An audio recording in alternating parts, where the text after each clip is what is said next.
dia, estamos iniciando o segundo dia da quarta edição do Safras Agro Week. Hoje vamos conversar com nossos consultores sobre os mercados de milho e de carnes. Ao final do dia, teremos uma apresentação do agrometeorologista Marco Antônio dos Santos, nosso parceiro da Rural Clima, sobre os prognósticos para a temporada 2022-2023.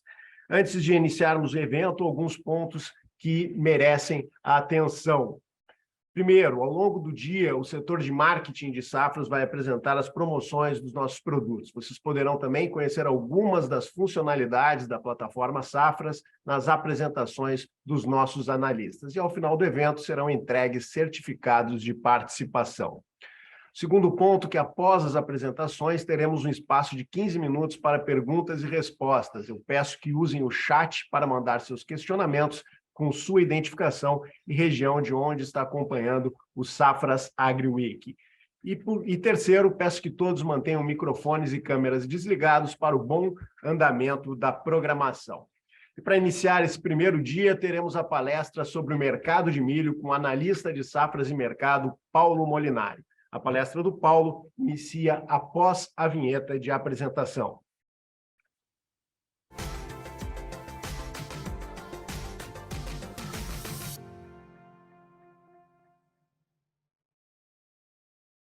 Bom dia, Paulo, tudo bem? Bom dia, Dylan. Bom dia a todos. Tudo contigo, Paulo. 30 minutos para apresentação sobre esse mercado de milho. Vamos lá, vamos colocar nossa apresentação aqui. Bem, senhores e senhoras, um bom dia a todos. Observando sempre que nós temos aí 30 minutos para resumir basicamente tudo que vem ocorrendo dentro do mercado internacional e nacional de milho, tentando trabalhar o 2023 já dentro de uma órbita dos acontecimentos. E aí nós temos alguns fatores importantes que nós devemos sempre observar, né? O primeiro é a questão climática. Nós teremos aí uma palestra no final aí do evento do dia com o Marco Antônio, que ele vai explanar bem a situação, a visão meteorológica aí para essa safra de verão, que ainda está em andamento, e já possivelmente para a nossa safrinha 23. Por enquanto vai indo tudo bem, né? Tem sempre algum tipo de probleminha local, como o nosso frio da última semana aqui na região sul, atrasa um pouco o desenvolvimento, tudo, mas não teve geadas graves que venham afetar a produção. Então, vamos deixar esse item de clima para o final do dia, para a resposta dada ao Marco Antônio. Bem, outro ponto é o câmbio, né? O câmbio é um fator importantíssimo para a nossa formação de preço. Nós somos um país exportador e, de vez em quando, a gente tem que importar milho no primeiro semestre. E aí nós temos aí, o primeiro lugar, juros americanos, que continuam subindo, né? Devido à inflação americana. Amanhã nós temos o dado de inflação americana, a previsão aí é um acumulado de 8%. Se vier abaixo de 8%, nós vamos ter acomodação do dólar no mercado internacional, alta nas bolsas e um revigoramento do otimismo aí, com a redução do ímpeto da alta de juros para 2023. Se a inflação ainda continuar alta, acima de 8% acumulada, possivelmente nós teremos aí dólar voltando a subir amanhã no ambiente global e também bolsas caindo. Então, esse quadro ele continua, né? O Fed deve subir a taxa de juros em 0,5 ponto percentual em dezembro e sinalizar o que vai fazer no primeiro trimestre de 2023, que possivelmente serão duas altas de 0,25 nas duas primeiras reuniões de 2023, né? Aqui no Brasil, devido ao resultado das eleições, nós teremos uma mudança radical de política econômica.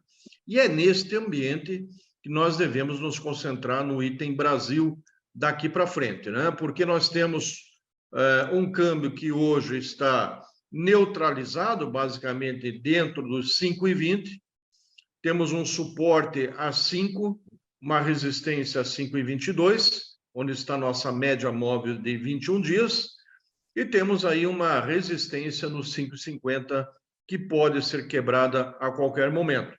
A nova política econômica ela é completamente diferente do que nós vimos nos últimos 6 anos, né?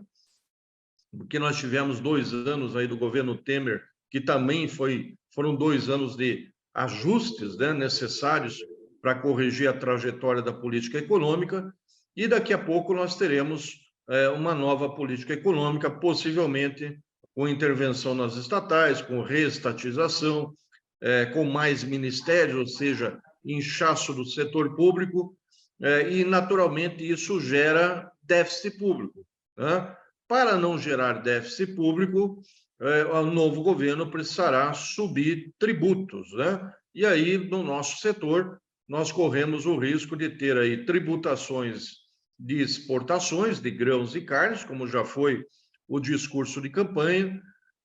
Temos aí possibilidade de aumento de impostos aí dentro do setor do agronegócio, que é o que vai dando lucro nesses últimos anos, né?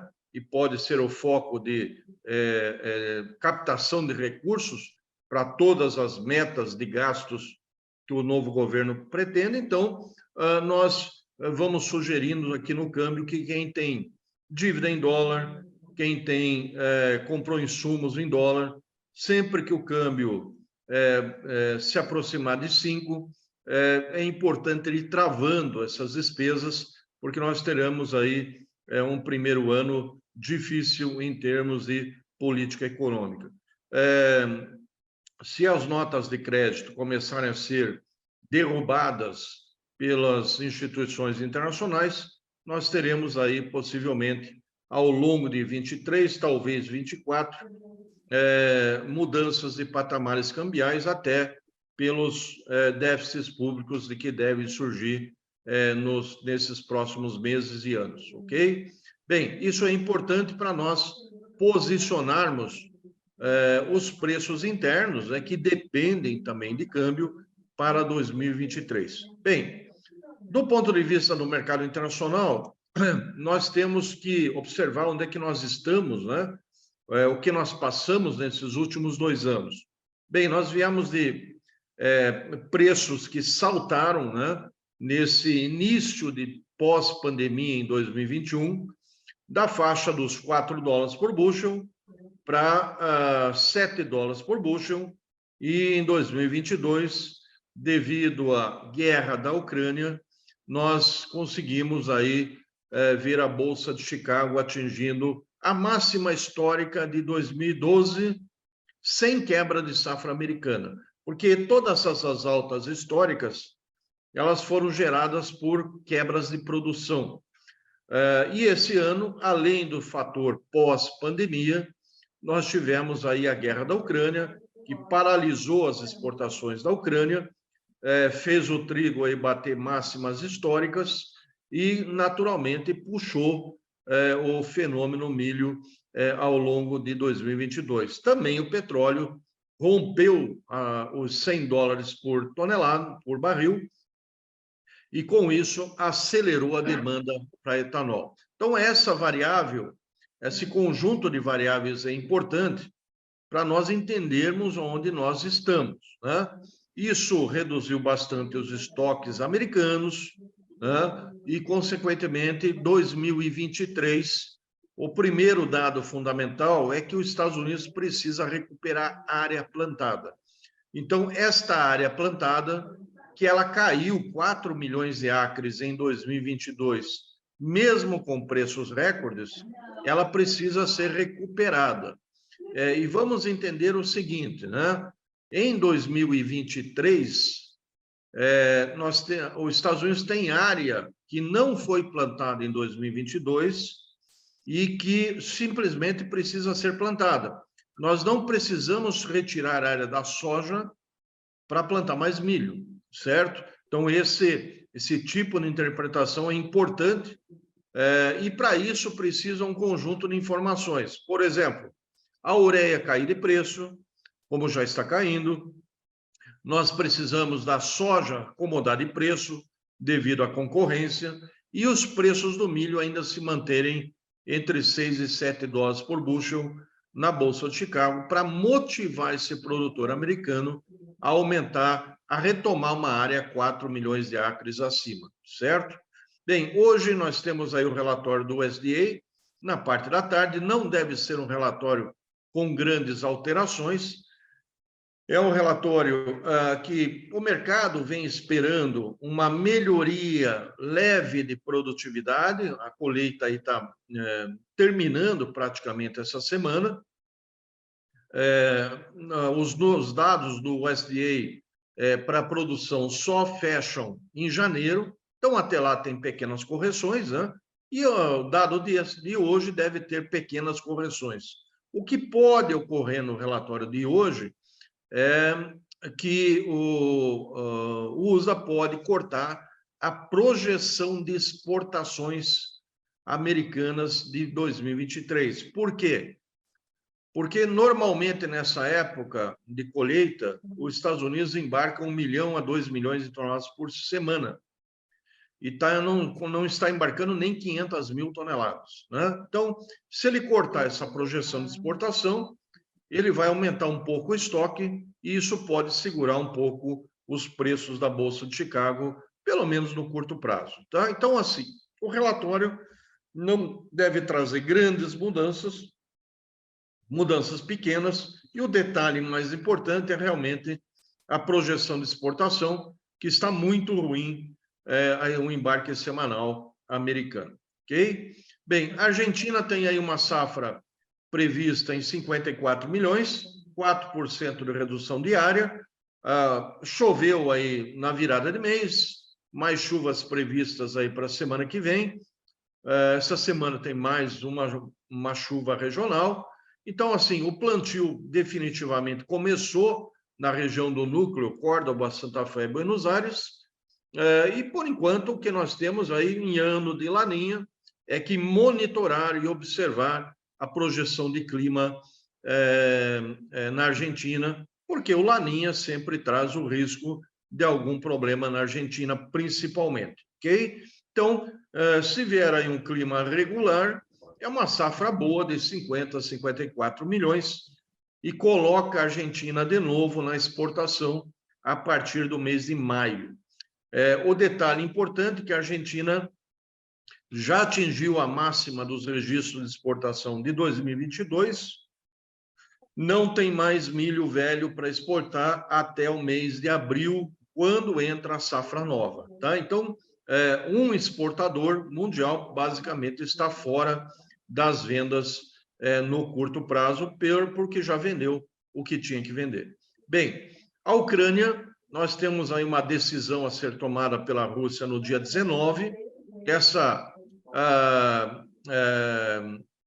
Essa decisão, na verdade, já está tomada, mas a ONU está tentando negociar com a Rússia a manutenção desse corredor de exportação ucraniano, que vence o acordo no dia 19 e tem que ser renovado. A ONU está tentando essa renovação por um ano e a Rússia vai fechar o corredor. Então, o que a Rússia quer? Que é a retirada das sanções econômicas em relação à Rússia pelo Ocidente, para retirar, para manter aberto o corredor de exportação ucraniano. E é claro que, se não houvesse negociação, a partir do dia 19, fecha o fluxo de vendas por parte da Ucrânia e o mercado internacional acaba subindo por conta da paralisação das vendas de trigo e de milho por parte da Ucrânia. Então, esses importadores do Oriente Médio, da União Europeia, que dependem também da Ucrânia, terão que se voltar para os exportadores das Américas, né? Estados Unidos, Brasil e Argentina, para a exportação. Então, a partir do dia 19, nós podemos ter mais um exportador de milho fora do mercado, ou seja, já temos a Argentina,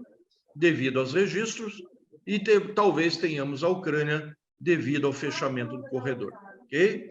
Bom, nesse relatório de hoje também nós devemos ter um corte da produção da Europa, de 56 para 54 milhões de toneladas, vai aumentar a importação, né? Talvez para 21, 22 milhões. Então, quem está fazendo o grande resultado brasileiro desse ano chama-se Europa, né? Além do Oriente Médio, do restante da Ásia, fora a China, e também aqui dos países como Colômbia e México. A China tem uma divergência, né, nos dados do USDA, 274 milhões o USDA está colocando uma safra recorde, o governo chinês colocou 270. Esse ajuste pode ser tirado do estoque, pode ser tirado do consumo, mas é um dado que nós temos que observar agora no relatório de hoje, porque a China está praticamente fora das compras nesse momento, está colhendo ainda a sua safra e só vai voltar ao mercado lá em abril e maio. O Brasil até embarcou um navio de 30 mil toneladas em outubro para a China. Mas é assim, são compras pontuais, pequenas, que atendem o sul da China e não são grandes volumes que a China está participando no mercado brasileiro. Safrinha 23, é possível sim que a China use o Brasil para derrubar os preços em Chicago, tá? Porque comprando milho brasileiro, ela tira a demanda dos Estados Unidos e isso derruba Chicago. Bom, o Paraguai teve uma safrinha recorde, 6 milhões e 200 mil toneladas, 3,5 de exportação, tem aí perto de 500 a 800 mil toneladas ainda para sair do Paraguai até o mês de janeiro. Lembrando que o plantio da soja está indo muito bem, nós temos aí colheita já de soja para o final de dezembro, começo de janeiro. Isso abre uma janela perfeita para o plantio de safrinha 23 no Paraguai, no oeste do Paraná, no sul do Mato Grosso, no oeste do Mato Grosso. Então, nós não temos aí nenhuma versão negativa para a safrinha 23 por enquanto. Então, o milho, todo o tempo da colheita americana, de uma colheita de 350 milhões de toneladas, ou seja, não é pouco milho, se manteve com preços acima da média móvel de 50 dias, né? Então, nesse momento, está tentando quebrar essa média móvel, aguardando o relatório de hoje e a decisão da Rússia sobre a Ucrânia na questão do corredor de exportação, né? Enquanto o clima na América do Sul vai indo bem, não tem muito sentido você ter uma variável muito altista para Chicago. Lembrando que preços de 6 dólares a 7 dólares por bushel na Bolsa de Chicago não são preços normais, né? Então, para esses preços corrigirem, ou seja, voltarem à faixa dos 4 a 5 dólares por bushel, precisaremos ter, em 2023, uma nova safra americana cheia e sem problemas. Até lá, tem muita gente precisando de bastante milho no mercado internacional, principalmente Europa, tá? Os prêmios no Golfo do México estão bastante altos, demonstrando aí o quadro de racionamento de milho dentro do mercado americano, e temos aí o trigo aguardando essa curva, essa decisão russa, né, para um sprint de alta novo ou uma acomodação, certo? Está chovendo bem no Canadá, chovendo bem nos Estados Unidos nesse momento para as safras de inverno de trigo, né? Temos uma quebra de trigo na Argentina, que ainda não foi precificada pelo mercado. Em todo caso, o trigo está preferencialmente aguardando a decisão russa sobre o corredor. E a safrinha 23, que é regida pelo contrato de setembro 23 de Chicago, tem aí preços acima da média móvel ainda, e aguardando, né, é claro, o desenrolar do primeiro semestre, 31 de março a intenção de plantio, depois vem o plantio americano, o clima americano de 2023, para esse mercado vir aqui testar patamares mais baixos no segundo semestre de 2023, ok? Nós temos aí 6,80 hoje em Chicago, né? com câmbio de 5,20, isso nos dá aí 88, 89, dependendo do momento do câmbio, 90, são os níveis que nós estamos tendo hoje no mercado de Porto aqui no Brasil. Então, são preços aí que quem precisa ter aí um escoamento de safra daqui até janeiro, liberar armazéns, etc., naturalmente isso é importante, né? Porque ainda temos demanda de exportação.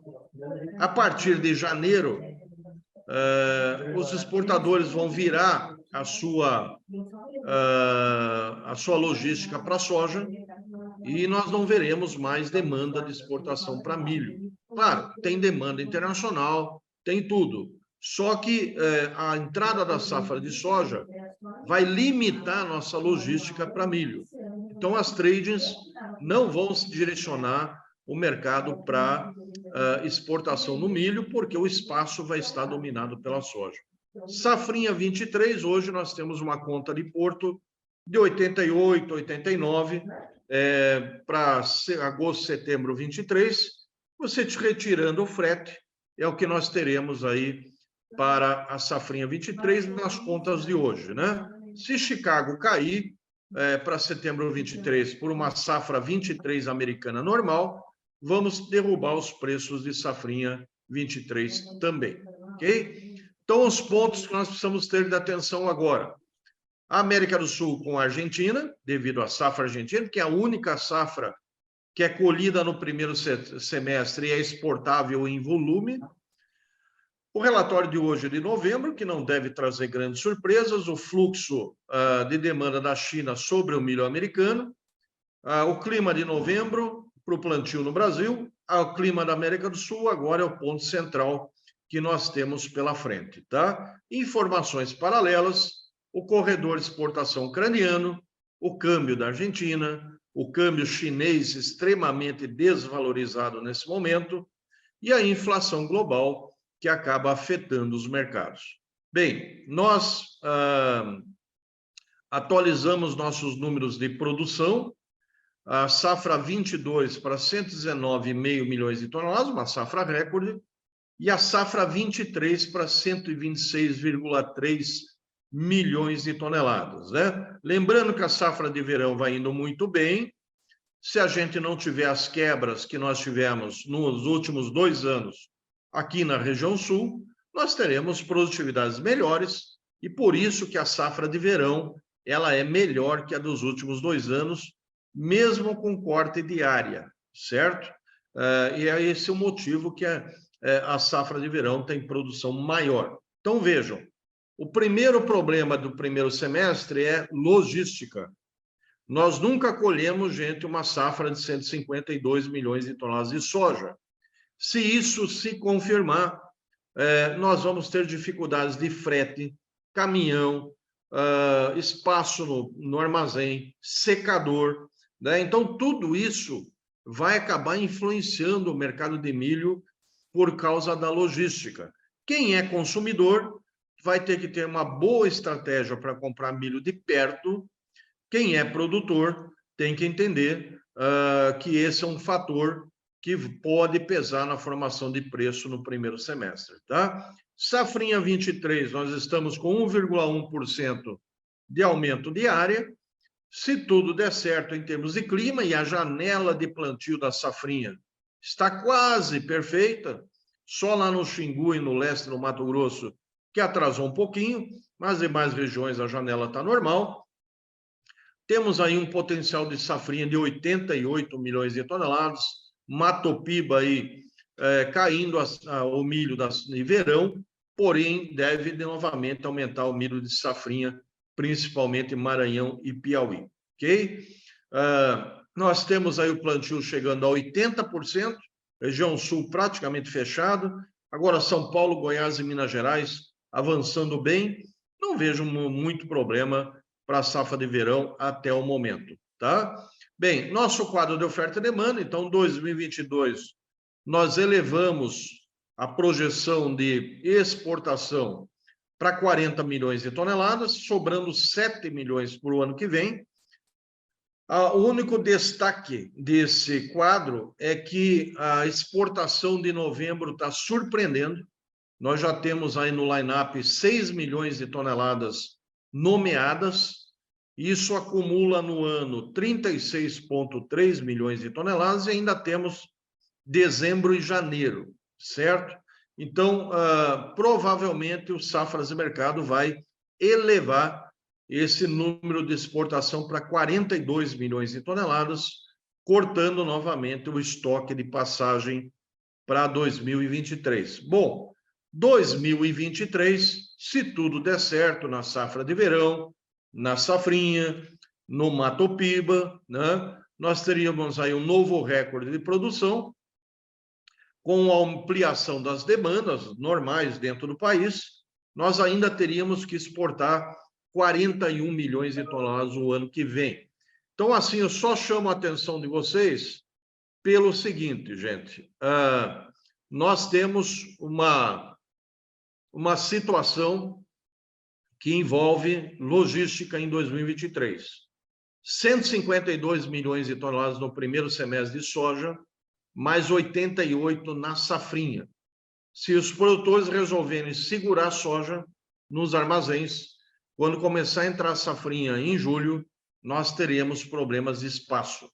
Então, sempre é importante a gente avançar em alguma venda de safrinha de forma antecipada para a gente conseguir manter essa logística, né, de fluxo de colheita sem problemas lá na frente. Tá? Bem, comercialização, 69% até o momento. Ainda tem bastante milho em todo o país, né? Mas na medida que a exportação vai enxugando o mercado, nós devemos chegar aí em janeiro com boa parte aí do Mato Grosso, Goiás, Mato Grosso do Sul, com uma comercialização bem mais adiantada nesse último trimestre do ano comercial, ok? Bem, a comercialização da safrinha 23 está muito ruim, bastante lenta mesmo, né?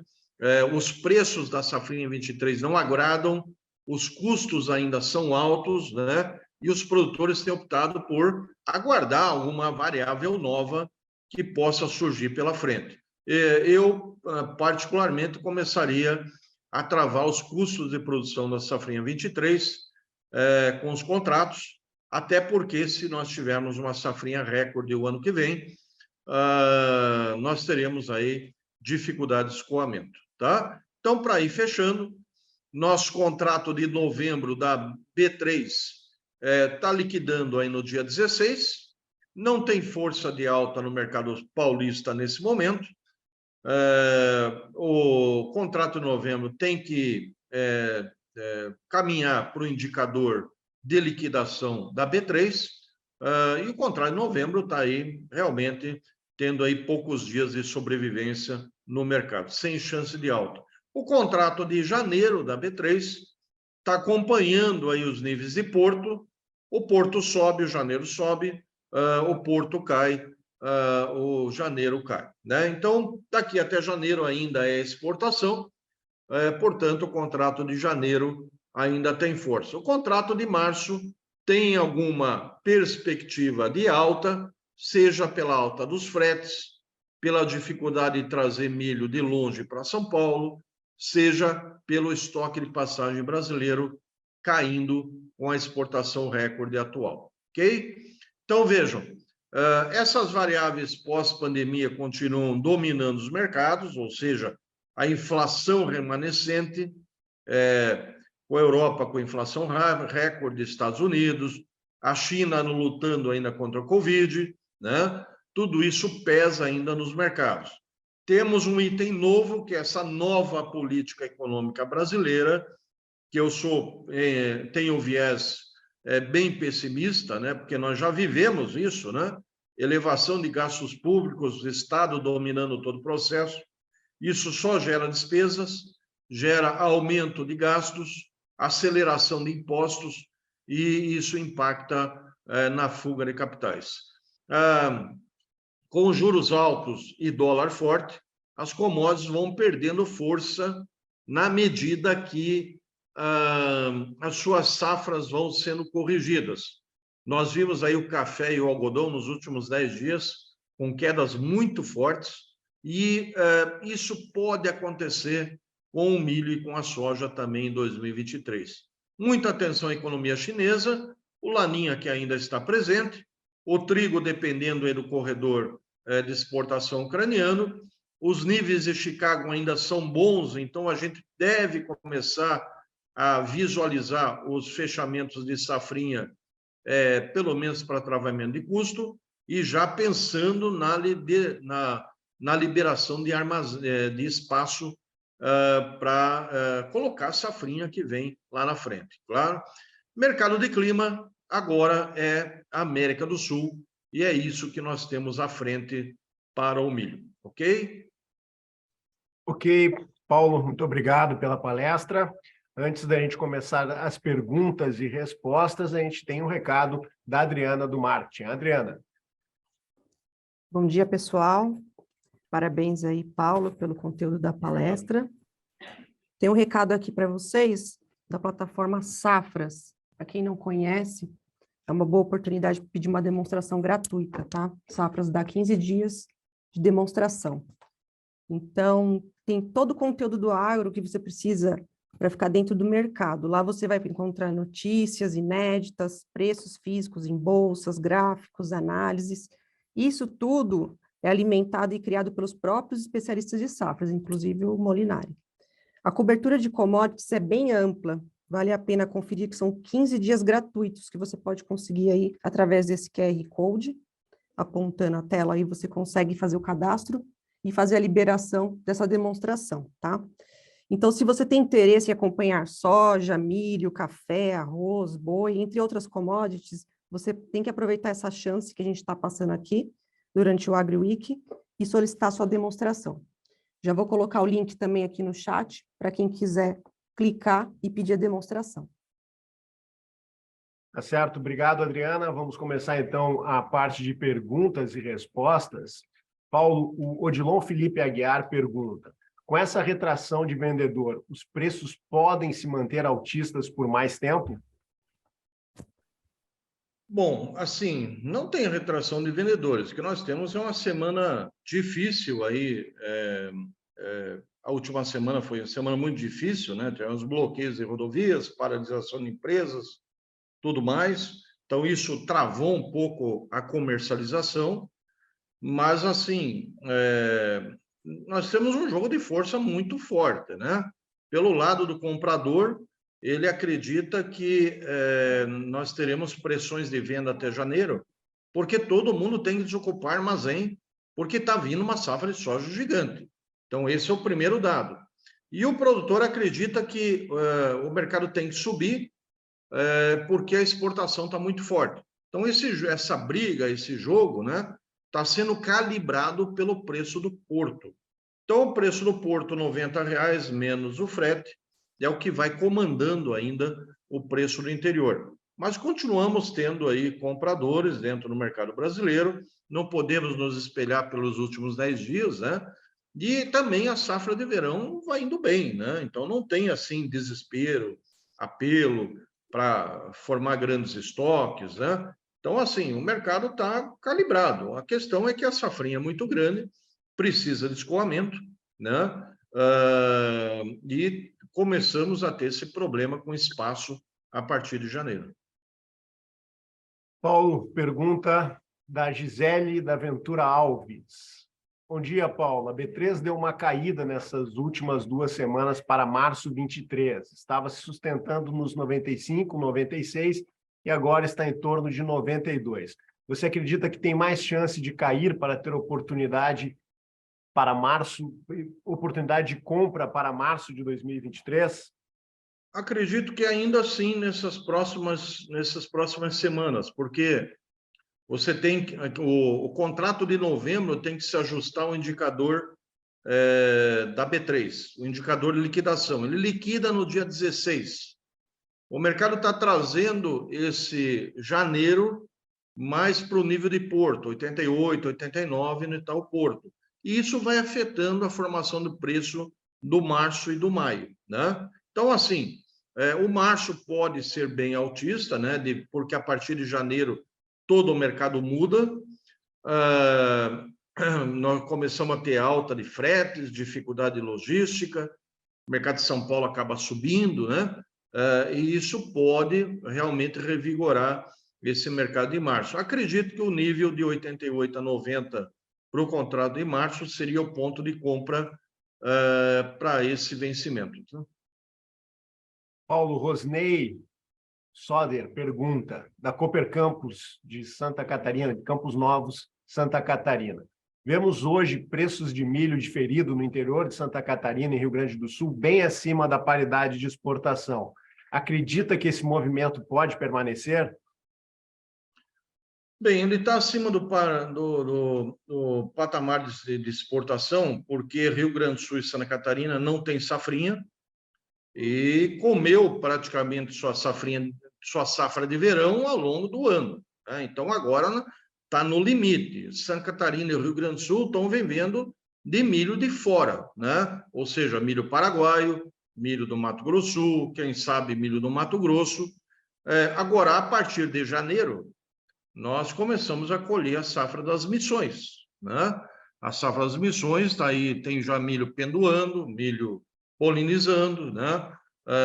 Vamos torcer que o clima vá bem nos próximos 30, 40 dias para garantir essa produção. Então, assim, eu acredito que o mercado vai convergir para os níveis de porto também. Então, a safra de soja desses dois estados entra mais tarde. E a janelinha de exportação do milho para esses dois estados abre para fevereiro, março. Hoje nós temos compradores no Porto e Rio Grande a R$ 94,00. Tínhamos ontem, né?